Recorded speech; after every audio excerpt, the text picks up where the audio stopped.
Taux de chômage à 7% à horizon 2022, puis cible de plein emploi à horizon 2025. C'est l'objectif présidentiel. Les Français sont habitués aux fausses promesses en la matière depuis 40 ans, autant dire qu'ils sont échaudés et qu'ils n'accordent que très peu de crédit à ce type de déclaration. L'objectif est pourtant beaucoup moins héroïque qu'il n'y paraît, car deux éléments ont changé en profondeur sur le marché du travail depuis quelques années. Le premier élément de rupture, c'est l'accroissement de la population en âge de travailler. Cette population de 15-65 ans ou de 20-65 ans stagne ou s'érode depuis 2010, quand elle augmentait encore de 200 à 300 000 par an entre 2000 et 2008. Cette tranche d'âge de population joue un rôle décisif dans la formation de l'offre de travail et la tendance à la stagnation va s'inscrire dans la durée.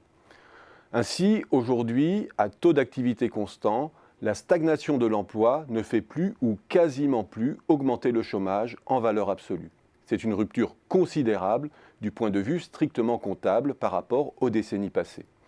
Alors certes, le taux d'activité varie. L'offre de main-d'œuvre peut ainsi augmenter à population en âge de travailler constante, soit notamment parce que la durée d'activité des seniors s'accroît, soit aussi parce qu'il existe ce que l'on appelle un effet de flexion des taux d'activité.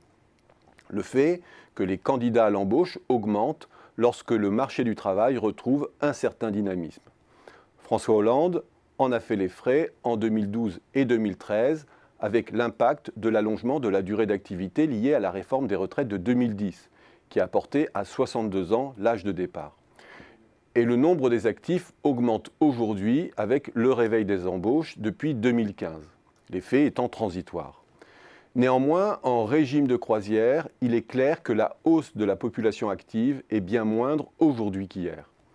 Et cela pour longtemps compte tenu de l'arrière-plan démographique. In fine, en période de croissance, il faut aujourd'hui moins de 100 000 créations d'emplois pour diminuer le nombre de chômeurs, quand il en fallait 200 à 300 000 dans les années 2000.